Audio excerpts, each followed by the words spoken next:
I'm Brian Van from Sport Bike Track Gear, sportbiketrackgear.com, and today we're going to do a video review on another brand new helmet released from our friends at Scorpion Sports. This is the EXO-1100.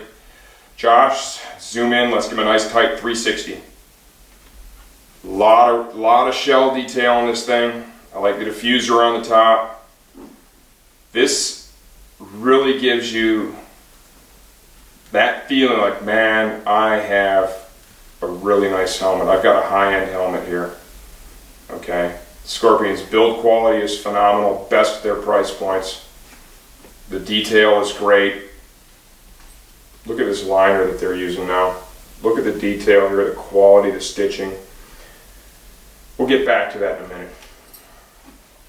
In order to evaluate this helmet, how I went about it was this. The minute I received it, I put it on. It's my size medium. I found this helmet to size very consistent with most common stuff out there. If you're normally a large, pull the trigger, I think you're going to be good to go. I put it on, I wore it at my desk for quite some time to make sure I had no hot spots. It felt great. Then I decided, hey, let's jump on the bike and let's take it for a spin and let's see how this thing performs on the road.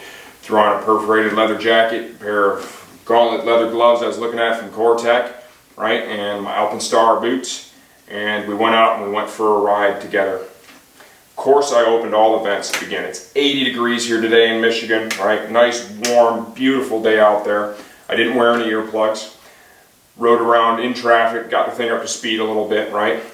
Let's talk about ventilation first. I found the ventilation system on this helmet to be very effective. Are there helmets out there that vent better? Yes, there are. They flow more air. But I think this one was very effective.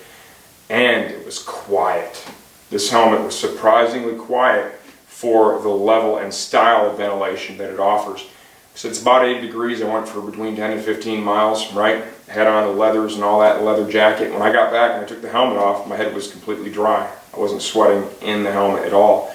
And I think that shows that, one, the new quick wick material they're using, the new moisture wicking material, is effective at managing the moisture, and two, the ventilation system of the helmet was adequate and it worked well.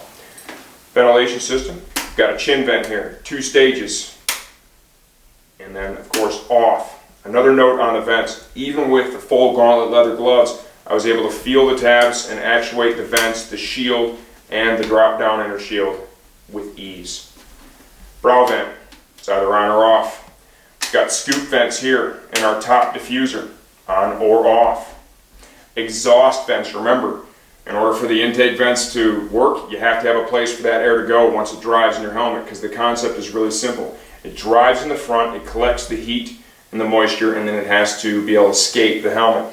We've got a switchable vent here for an exhaust vent, open or closed, on the top of the diffuser. We have a Venturi style vent here on the back of the helmet, one on either side. I love how these are molded into the shell. It's cool shell detail. It really adds aesthetically to the helmet. Up here in the chin bar, same style Venturi vent. Look at all that detail here on the shell. Really adds to the helmet. How does a Venturi vent work? It's really quite simple. As you're moving along and the air drives over that open hole, right, it creates a vacuum essentially. It's going to suck the heat and the moisture from inside the helmet out and exhaust it, and just makes it feel more comfortable. Man, I gotta tell you, once again, all the shell detail in this thing, the diffuser, this really kind of separates itself from the rest of the Scorpion line. It gives you more of that high-end look and feel, right? Great quality of construction, inside, outside, really nice product. For the shield, you've got a tab on either side. Makes it easy to open and close. Breath deflector is included here. You can see that, this kind of helps to drive some air up onto the shield, right, for demisting. Fog-free shields for Scorpion. They have the best fog-free shields on the market, bar none. They've been killing everybody with that feature since day one. That also extends to the drop-down inner shield. The inner shield is actually treated on the outside and the inside. Okay, so it can't fog up on the outside, can't fog up on the inside. To actuate that, push down on this lever, comes down, push up, it retracts it.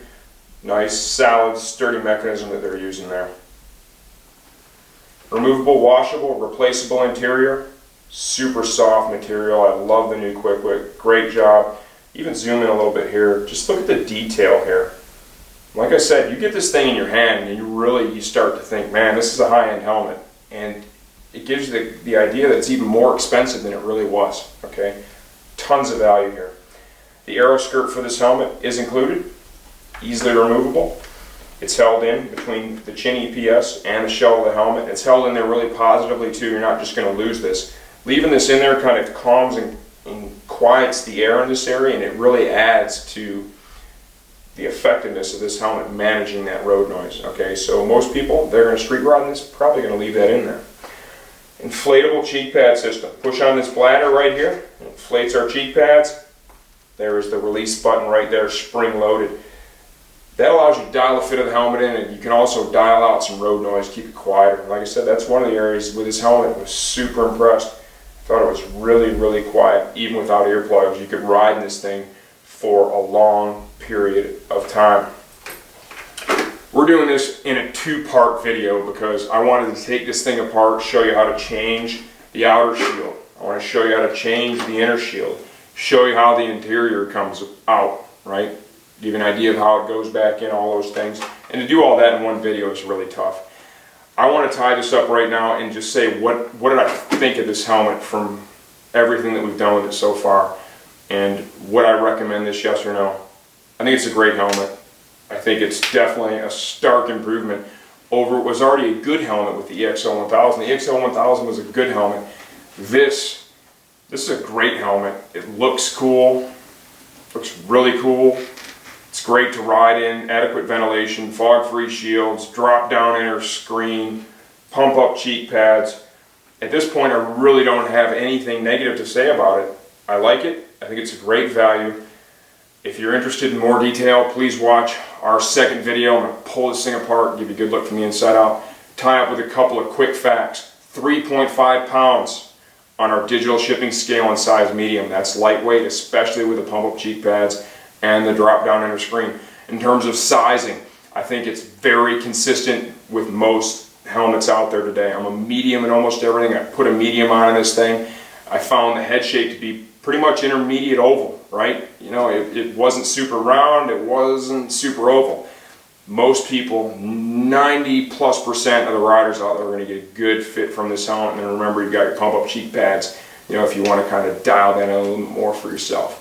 Stay tuned for part 2 of our EXO-1100 helmet video review.